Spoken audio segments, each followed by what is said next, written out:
খবর শোন ভাই, তোমার কেমন আছো? দিনকাল কেমন চলতেছে তোমার?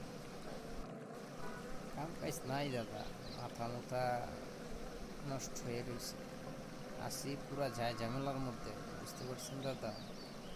আপনার কি অবস্থা? আছি, আল্লাহ রাখছে ভালোই। তোমার তো চলাফেরা ঠিক নাই শুন ভাই, তুমি চলাফেরাটা ঠিকঠাক মতো করো। এই আগানে বাগানে এদিকে সেদিকে মনে করো চইলা বন্ধু বান্ধবের লগে উল্টা সিধাভাবে আবি যাবি, মনে করো যে কি করবো। এমনি চললে কি দিনকাল যাইবো? ঠিকঠাক মতো চলো, দেখবা সব ঠিক হয়ে যাবে। টাকা পয়সা নষ্ট করলে তো মনে করো জীবনটাই মনে করো যে বেদনা। হ্যাঁ দাদা, ঠিকই কইছেন। কি করবো কন? বন্ধু বান্ধব কইছে যে এমন এক জিনিস, এগুলোকে চললেও আমার মনে করেন যে পকেটে একটা টাকাও থাকে না।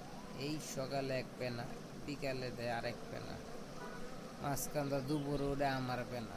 বুঝছেন, এইভাবে আসছি, দিনকাল যেতে আসছে। এই পকেটের অবস্থাও খারাপ, বাসার মধ্যেও টাকা টোকা দিতে পারতাছি না, কাজ কামও এখন নাই। আছি নানান যায় ঝামেলার মধ্যে। বুঝছেন দাদা?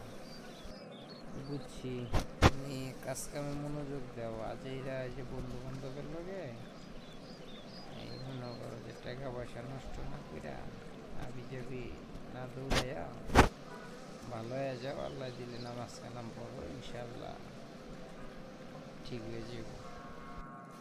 খাওয়া দাদা ভালো হয়ে যাবো, বুঝুন নাই, সামনে বিয়া শাদি করবো, বালন তো লাগবোই, নাহলে কেমনে কি। লও শুন ভাই, উঠি, বাসায় যেতে, বাসায় কাজ আছে। ঠিক আছে, চলেন দাদা।